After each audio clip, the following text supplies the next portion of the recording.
एक कमेंट और आपका चाहिए मुझे।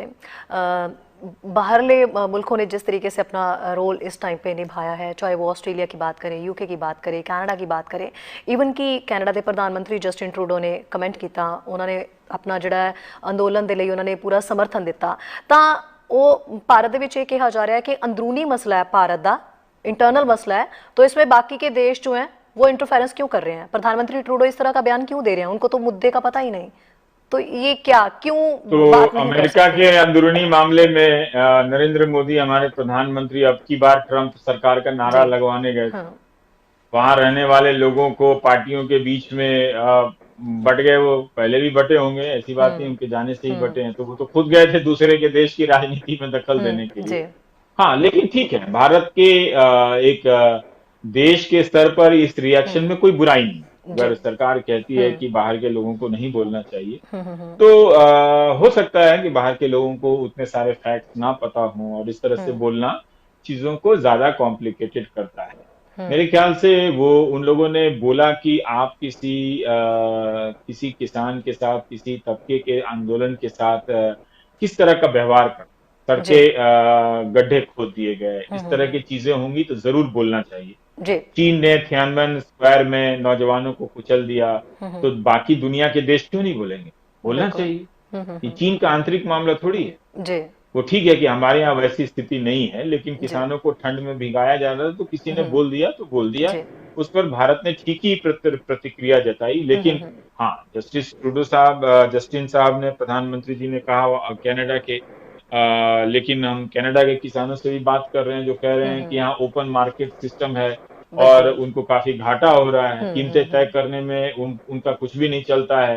तो मुझे लगता है कि प्रधानमंत्री जी को यहाँ का एपीएमसी के बारे में भले 100 बुराइयां हो, उसमें खराबियां हो, लेकिन उसने पंजाब और हरियाणा के किसानों को अमीर तो बनाया है, थोड़ा बहुत बनाया। जी। अमीर मीन्स मतलब ये नहीं कि बहुत पैसा कमा लिया है पंजाब के किसानों ने, नहीं नहीं, ऐसा जी। बिल्कुल नहीं है। बिल्कुल। अमीर मतलब इतना कि हाँ, उनके पास खेती के कुछ थोड़े से पैसे हैं, खा पी रहे हैं, और ट्रैक्टर, जी। यही है। बिल्कुल। ऐसा नहीं है कि पंजाब के किसान कोई बहुत लंबोर्गिनी में गेड़ियां कर रहे हैं, मॉडल टाउन में जो गाना है, जी। मॉडल बिल्कुल। टाउन में गेड़ियां जी। करें, वैसा नहीं है। लेकिन ठीक है, तुलनात्मक तरीके से उनके बच्चे विदेशों में हैं, उनके जी। गांव के बिल्कुल। लोग कहीं यहाँ खेती कर रहे हैं, कहीं वहां खेती कर रहे हैं, जी। उनको सब पता है बिल्कुल। कि कहाँ कहाँ ओपन मार्केट है। तो कनाडा को भी अपने किसानों की थोड़ी चिंता करनी चाहिए, या बिल्कुल। कल बाकी कल देशों में भी। कल अमेरिका यहाँ में पे भी ऐसा रैली, नहीं है। बिल्कुल रवि सर, कल यहाँ पे रैली हुई है वैंकूवर में। उसमें बहुत सारे कैनेडियन जो यंग जनरेशन थे, इवन कि यहाँ के बॉर्न है, वो उनसे जब सवाल किया गया कि आपको पता है कि खेती कानून है क्या, आपको जानकारी है,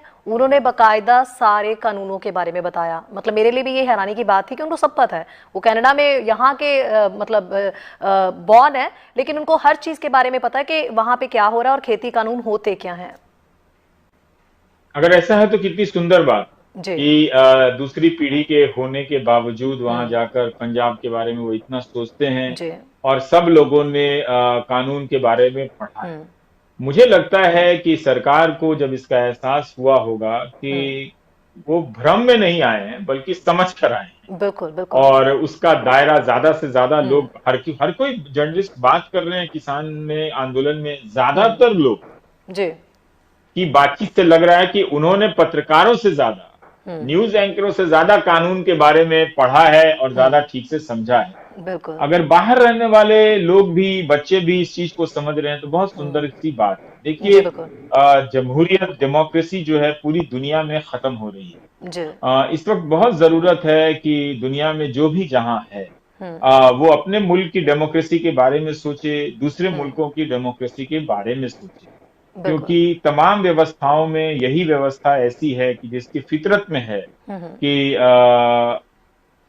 सत्ता जो है वो जनता के हिसाब से चलती है, जी। ना कि बिल्कुल। जनता सत्ता के हिसाब से चलती रवीश जी, बिल्कुल मैनू पता है कि इस टाइम उत्थे बहुत टाइम हो चुका है और तुसी मतलब है। हाँ सोना भी जी। होएगा। और आखिर दे विच सिर्फ मैनू ये दसो कि लोग तुहानू सुनना चाहते ने, एक तो इस अंदोलन की जिहड़ी अगे बनदी तस्वीर है, जो तस्वीर भी अभी तक बन रही है, या आपको जो आपका नज़रिया कहता है, एक तो तुसी वो दसो कि की अगे लग रहा है, की बनेगा इस अंदोलन का। सैकेंडली तुसी कैनेडा वासी जिहड़े इस टाइम तुहानू देख रहे ने, तुहानू सुन रहे ने, उन्हां लई की कहना चाहोगे? उनसे जो सरकार के पहले के आंदोलनों का अनुभव है, मुझे इस वक्त कम भरोसा है कि आंदोलन वापस ले लिया जाएगा, कानून वापस लिया जाए। जी कानून। सरकार अभी भी इसी पर आगे बढ़ने की बात कहेगी कि हम आपकी कुछ आपत्तियों को इसमें एडजस्ट कर रहे हैं, कानून वापस नहीं लेंगे। अब देखना ये होगा कि वो कौन सी बड़ी आपत्तियों को एडजस्ट कर रहे हैं अपने इस, जो 5 दिसंबर की मीटिंग में पता चलेगा। लेकिन पिछले एक्सपीरियंस के हिसाब से मुझे बहुत भरोसा नहीं है कि सरकार कानून वापस लेगी। लेकिन किसानों के इरादे से जिस तरह से आज उन्होंने अपना लंगर का लिया हुआ खाना लेकर गए थे, जी ये बहुत बड़ा मैसेज देकर गए बिल्कुल। कि कर्जदार आप हैं हमारे पसीने की नमक के।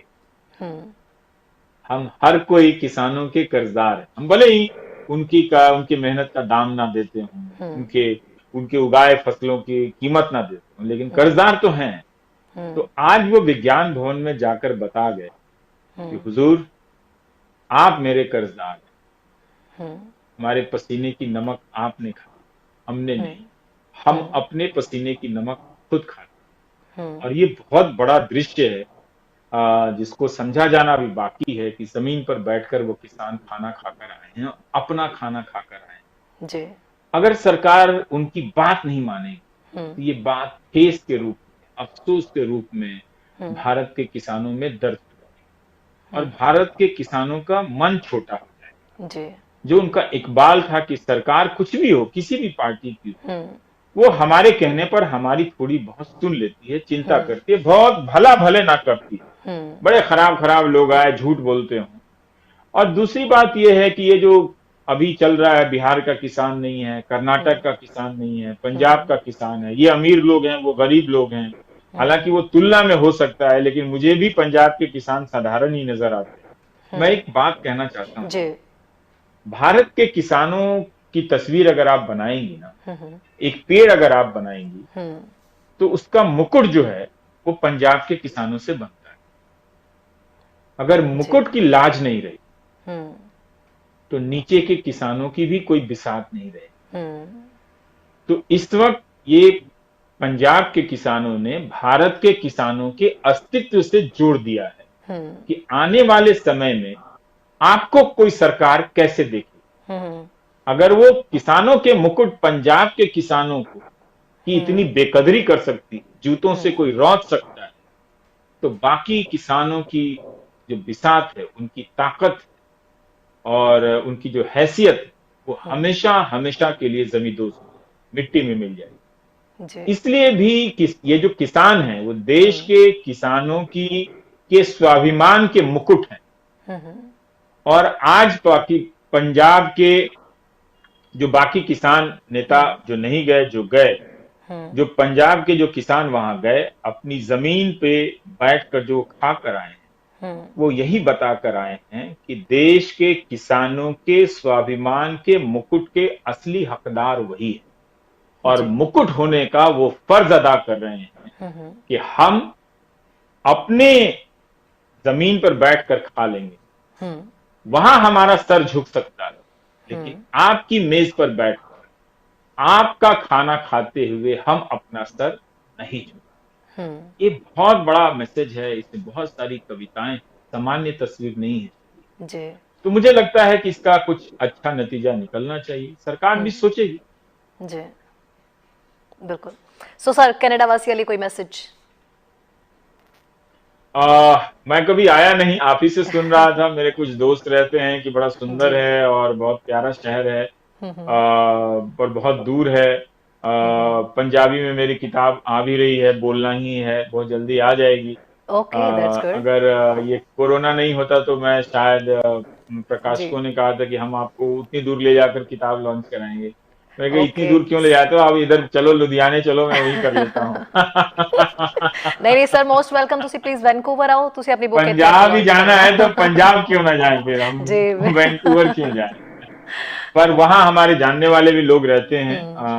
अमृतसर की एक स्कूल की प्रिंसिपल हैं जो मुझे बेटे के समान मानती हैं और बड़ा मेरा ख्याल करती हैं, मेरी बहुत चिंता करती हैं जी।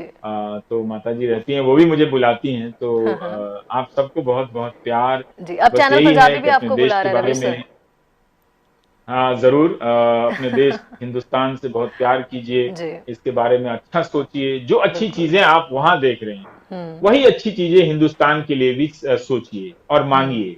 जी। ये नहीं कि वहां के, मैं देख रहा हूँ कि अमेरिका में लोग बैठकर अच्छी अच्छी सुविधाओं का लाभ उठा रहे हैं और भारत में हुँ। हिंदू मुस्लिम राजनीति को स्पॉन्सर कर रहे हैं। ये मत कीजिए। जी, बिल्कुल। जो कमी है उस देश के सिस्टम में उसको ठीक कराइए, हुँ, फीडबैक दीजिए, लोगों को हुँ, बताइए ऐसी पुलिस बनाओ जैसी हुँ, पुलिस अमेरिका में है, जैसी पुलिस कनाडा में है। हुँ, वो ना करके ये 24 घंटा हिंदू मुसलमान और विदेशों में रहने वाले हुँ, हुँ, भारतीयों हुँ। के बीच में भी ये काम शुरू हो गया है। जी। आपको लेना ना देना, आप वहां पर बैठकर गए हो, ग्लोबल अलग अलग देशों के लोगों से मिलो, शादियां हुँ, रचाओ, मिलो, मत करो हुँ। शादी वो भी ठीक है, लेकिन उनके तीज त्योहारों में जाओ, घुलो मिलो, जरा जी, ग्लोबल नागरिक बनो। अब वहां भी बैठ के ये हिंदू मुसलमान करोगे तो क्या फायदा, फिर वापस आ बिल्कुल, जाओ यहाँ। यहाँ बिल्कुल। तो दिन रात टीवी पर यही चल रहा है। जी। जब वो नेशनल सिलेबस वहां करना है तो यहाँ आ हुँ, जाओ, कंप्लीट ही नहीं जी, होगा कभी आपका। बिल्कुल। तो इसलिए मुल्क से मोहब्बत कीजिए, इसके लोगों से प्यार कीजिए। हुँ, हुँ, और हुँ। हिंदुस्तान के सिस्टम में जो अच्छी चीजें हो सकती हैं, हुँ, जो हुँ, आप कनाडा में देख रहे हैं या ऑस्ट्रेलिया में या लंदन में हुँ, या फिर आप अमेरिका में देख रहे हैं, वही आप हुँ। हिंदुस्तान के लिए भी चाहिए और जी, वही आप बिल्कुल। वहां से दबाव डालिए कि ऐसी चीजें हिंदुस्तान में भी करो। हुँ, हुँ, हुँ। जी, बिल्कुल। बहुत-बहुत शुक्रिया रवि सर, ਤੁਸੀਂ ਆਪਣਾ ਕੀਮਤੀ ਸਮਾਂ बहुत बहुत ਕੱਢਿਆ ਔਰ शुक्रिया। ਤੁਸੀਂ ਚੈਨਲ ਪੰਜਾਬੀ ਦੇ ਨਾਲ ਸਵੇਰ ਨੂੰ ਮਾਰਨਿੰਗ ਸ਼ੋਅ ਦੇ ਵਿੱਚ ਗੱਲਬਾਤ ਕਰਨ ਦੇ ਲਈ ਜੁੜੇ। ਬਹੁਤ-ਬਹੁਤ ਸ਼ੁਕਰੀਆ ਐਂਡ ਸ਼ੁਭ ਰਾਤਰੀ। Thank you.